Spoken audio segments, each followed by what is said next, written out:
Et là, ben, il y a quelques points quand même dignes d'intérêt quand même.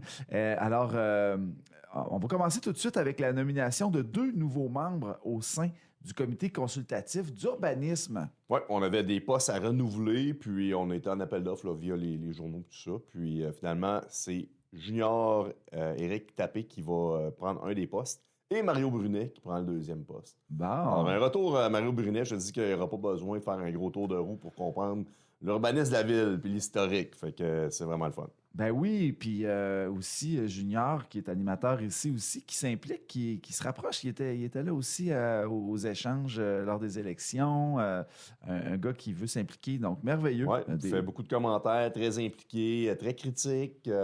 C'est le fun. 2 citoyens, ouais, impliqués, merci. Merci de votre implication. Maintenant, on continue avec l'autorisation de signer une entente pour un soutien financier au comité culturel d'Amos. Juste pour dire qu'on va continuer d'aider pour la soirée reconnaissance en culture là, à raison de 4 500 $ par année, en fait, pour l'événement, jusqu'en 2031. Donc, c'est une entente là, qui est sur plusieurs années. Excellent. Autorisation maintenant de signer un acte de vente là, sur un terrain.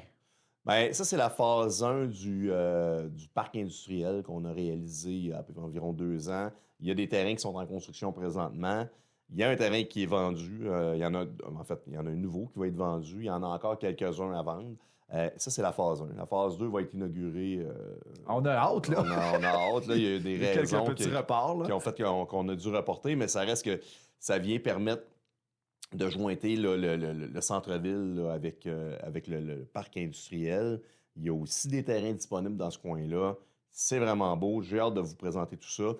Mais de dire qu'il y a déjà des constructions qui se font, ben c'est intéressant. C'est signe qu'on a une belle vision qu'on avait vu juste de construire vraiment ces endroits-là. Tu sais, quand on se fait souvent dire, ben vous n'avez pas de terrain, on ne peut pas construire. Puis là, quand on a des terrains, ben, on ne peut pas se faire dire ça. Fait que là, c'est nous autres qui disons aux gens, écoutez, vous en demandiez, il y en a, là. Oui.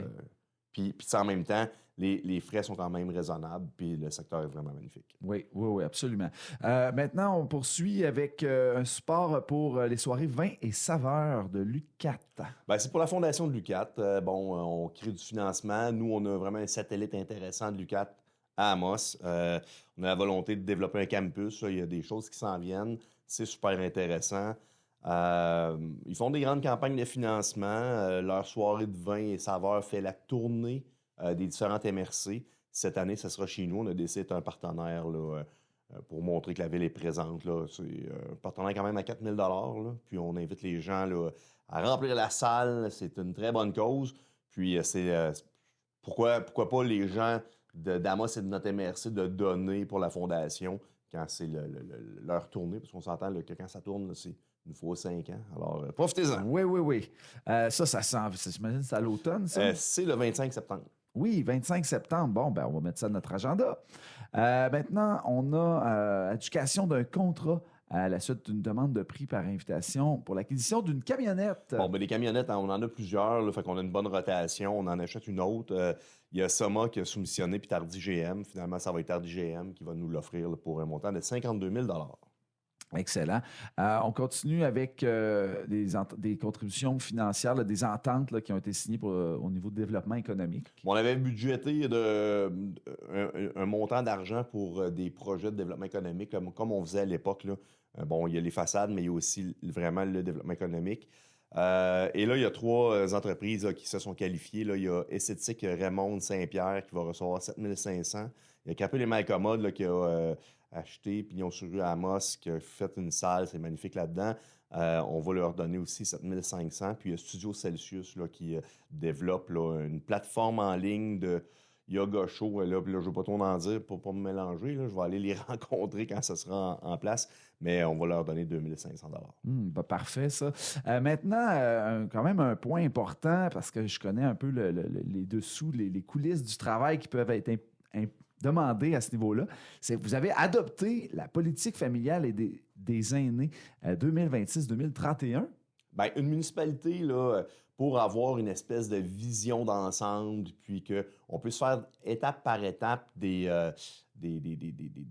pas dans la bonne direction, puis que ce soit un peu plus structuré, on génère des politiques. Et là, on n'en fait pas toutes les années. Là. Des fois, on en met à jour. Mais là, je peux vous dire là, qu'on a une nouvelle politique familiale et des aînés, une nouvelle mouture complète. Il y a eu beaucoup de monde qui ont travaillé là-dessus. Notre conseillère Nathalie Michaud, Bernard Blais, Ghislain Doyon. Puis là, je ne veux pas tous les nommer, là, mais il y a beaucoup de monde. Là. Micheline Godbout, qui est ancienne conseillère municipale de la ville d'Amos. Alors, tu sais, il y a vraiment beaucoup de monde qui ont travaillé là-dessus. C'est vraiment intéressant comme politique. Là-dedans, on fait un portrait de la situation, de la famille et des aînés, vieillissement de la population. Puis en même temps, ben, on vient dire un peu comment est-ce qu'on voit la ville dans les prochaines années. Et on établit un plan d'action qui est extrêmement colossal, mais au moins qui vient orienter nos décisions.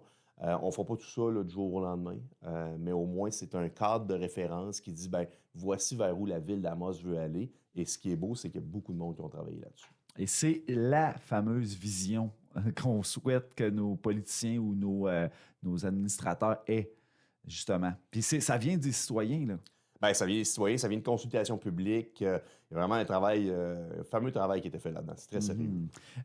J'imagine que ça va être diffusé un peu, cette information-là. On va pouvoir avoir accès à cette politique-là, surtout pour les gens qui s'intéressent. Hier, on l'a célébré. Le document comme tel, il est disponible sur notre site Internet. On va sûrement, toujours, on en fait la promotion aussi sur nos médias sociaux, mais ça reste que rien de mieux que d'aller la feuilleter, là, la lire, venir en chercher une copie là, à l'Hôtel de Ville. Excellent. Bon, bien parfait, on va faire ça. Maintenant, on va passer au point félicitations.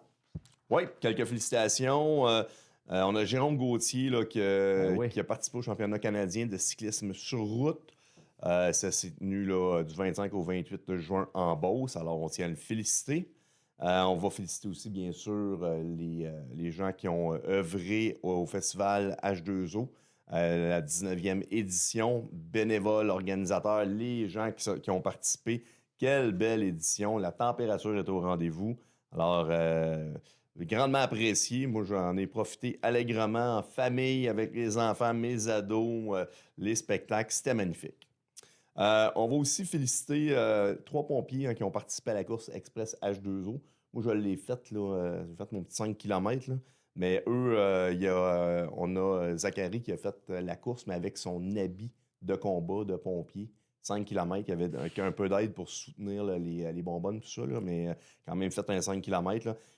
Puis lui, il a fait ça là, pour ramasser des fonds là, pour... Là, je ne veux pas me mélanger, là, mais pour une organisation là, de sinistrés là, au niveau des pompiers. Et aussi, on peut peut-être parler des statistiques de la construction. Oui. Vas-y. J'étais dans l'image du gars qui courait avec son habit de Zachary, qui courait avec son habit de pompier. En même temps, ça prouve comment ils sont en forme, ces gars-là. Zachary est assez en forme. Oui. Pour ce qui est des statistiques, le mois de juin, très bon mois de juin, on a pour l'émission de 3 millions en valeur de permis comparé à 2 millions l'année passée. On se rattrape un petit peu par rapport à 2025. On est rendu à 16,6 millions d'émissions de permis comparé à 19,5. Il y a encore beaucoup de grands projets qui s'en viennent. Je suis extrêmement optimiste, puis je vous rappelle encore que 2025 était une grosse année. Fait que si on maintient le rythme, là, on va avoir aussi une très bonne année en 2026. Parfait, ça, félicitations. Puis on continue on vous attend dans un mois peut-être, j'espère. Oui, je vais être là, pour la suite en nous, c'est sûr. Probablement dans le coin du 2021, si je ne me trompe pas. Puis peut-être juste mentionner là, qu'il y a des travaux qui avaient été annoncés. Il y a une grève des ingénieurs au niveau du ministère.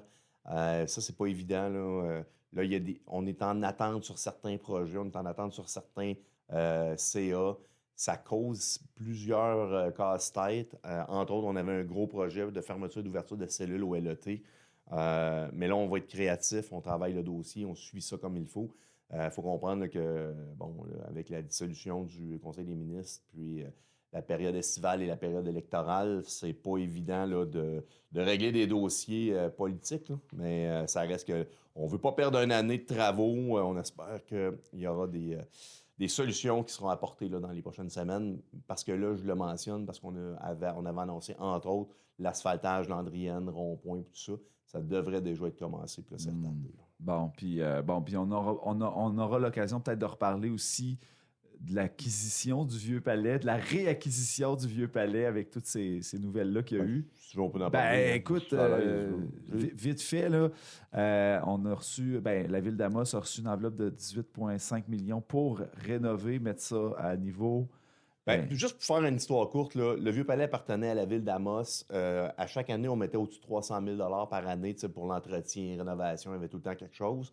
Quand le gouvernement a décidé de faire les espaces bleus, que j'adorais le projet, là, d'essayer d'améliorer la culture québécoise, puis de valoriser les centres muséaux, puis que ce soit tournant dans différents établissements du Québec, je trouvais ça intéressant. Alors nous, on a vendu le Vieux Palais au gouvernement du Québec.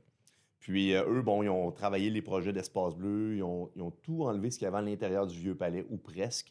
Ça a coûté quand même quelques millions. Puis finalement, ils se sont rendus compte que le projet n'était pas viable, ça coûtait cher, puis les finances publiques étant ce qu'elles sont.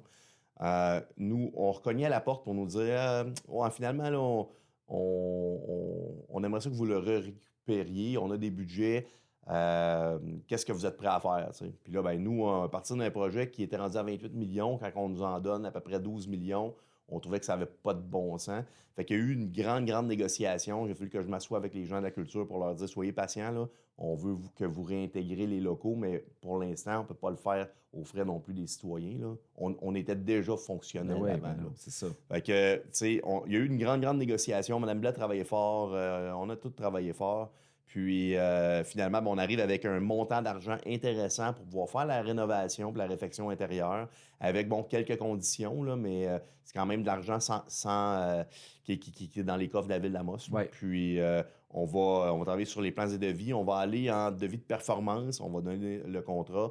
On va intégrer, bien sûr, tourisme et communautaire au travail de la culture. Là. Ça va devenir un vrai bâtiment ville. Mais on a aussi un petit budget là, pour les prochaines années au niveau de l'opération qu'on a réussi à négocier avec une entente culturelle. Alors, c'est vraiment un très bon coup pour la ville d'Amos. C'est bon pour les citoyens et les différents usagers. Puis, moi, je suis bien content du dénouement. Maintenant, j'ai hâte que ce soit rénové. Bon, on a hâte nous aussi. Merci beaucoup, Sébastien Dastou. Bonne semaine. Avec plaisir.